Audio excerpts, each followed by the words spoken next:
Please like and subscribe and leave me a comment so we can chat. Hey everybody! So today I'm going to be talking about Snowball Fight from Goose Creek. This is, to my understanding, a new fragrance for 2020. And I picked this up when I was buying my fall fragrances. So this actually is a recommendation from one of my subscribers, and I hope I'm going to say your name right, Elisa. She asked if I could review this one. She was most excited about this one, so I am doing that. So the specs, just so you guys know, this is a 14.5 ounce 3-wick soy blend with a burn time of 35 plus hours. So far I'm having no problem. It was a little overfilled, so I had little kind of stubby wicks to begin with, but it really worked itself out beautifully. The overview is: spend the day cheerfully playing in the snow with your closest friends. The notes are icy snow, orange peel, lemon, red berries, vanilla rose, peony, vanilla, cream, and sweet musk. So when I first smelled this candle, I immediately liked it a lot. I thought it was one of the best that I received. When I added it to my cart, though, prior to receiving it, I thought it was kind of an oddball fragrance because I figured that it would be like a peppermint. Like a peppermint would be listed in this, because usually snowy scents tend to have mint associated with them, or at least I've seen that commonly done in the Goose Creek arena. But this is like a sweet, fruity scent. It isn't reminiscent of a Snowball Fight at all, really. It's very sweet and clean and fruity and sugary. So that's why I put out Rainbow Sugar, because when I got this, I said, this smells like something I got from them before. And I pulled out Rainbow Sugar, and sure enough, it's the same exact scent. The only thing is that Rainbow Sugar has more cotton candy in it, spun sugar. It's got much more of that amped up, but it is the same scent.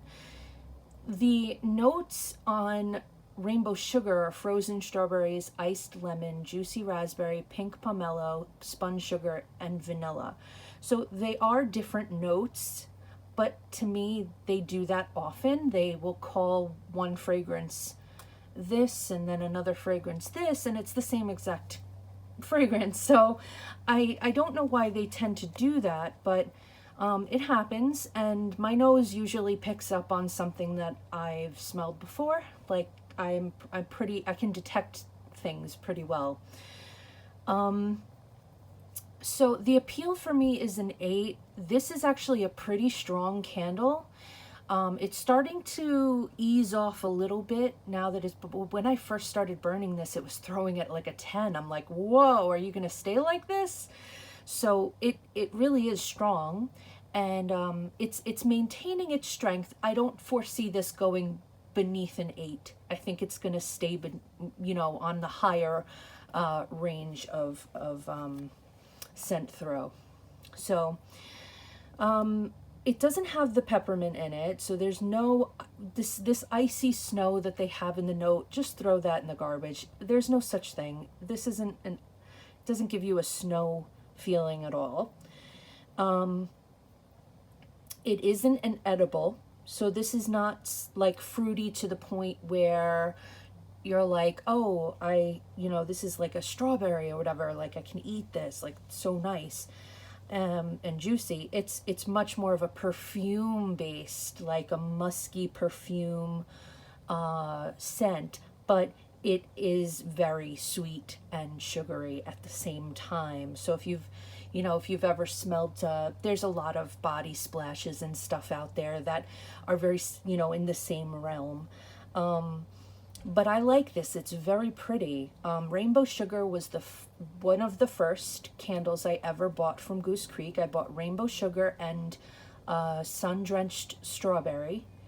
And this was my first like love. This is what hooked me to Goose Creek. I really love this candle. And it really is one that came close to smelling like cotton candy to me. You know, it has a bunch of other things in it. It's very fruity, but at the same time, the sweetness of it is what I fell in love with. I highly recommend Rainbow Sugar. So this is not your typical holiday or Christmas fragrance, so you're not going to get that. It isn't even really a typical winter fragrance, warm, you know, cozy kind of fragrance. It is very different, and it's set apart from the rest. I don't know why they did this, but I'm not mad about it. I really enjoy this fragrance, but to me, this is something that can be burned all year long. It's not specific to a certain season. And that's how I feel that this should be packaged. Like, if, you know, I don't know. It doesn't have to be. You know, this is something that could be used in any area of the house. It'll fill it really well, and it's not but I don't know that it's necessary. What I'm trying to say is, I don't know if it's necessarily something that you're going to want to burn over Christmas or anything like that. You know, it's not your pine peppermint cookie. It's none of that. So if you are interested in the notes that I spoke about, this is sugar. This is like a little bit of that berry and lemon, and you're not getting any of that rose or peony. I'm not getting any florals. I'm getting the musk. I'm getting the vanilla. I'm getting the sugar. So if you like those fragrances, this is for you. It is very nice. I enjoy it. It's one of the favorites that I got in my last haul, and it's why I chose to review this, also because I was asked to, but I really did like this very much. So I'm going to start to review the candles that I find are up my alley first. So I hope that that's okay with you guys. If you do have any other suggestions for me, let me know and I'll be sure to review it. But that has been my review of Snowball Fight from Goose Creek. I hope you're all having a wonderful day, and I'll speak to you all soon. Bye!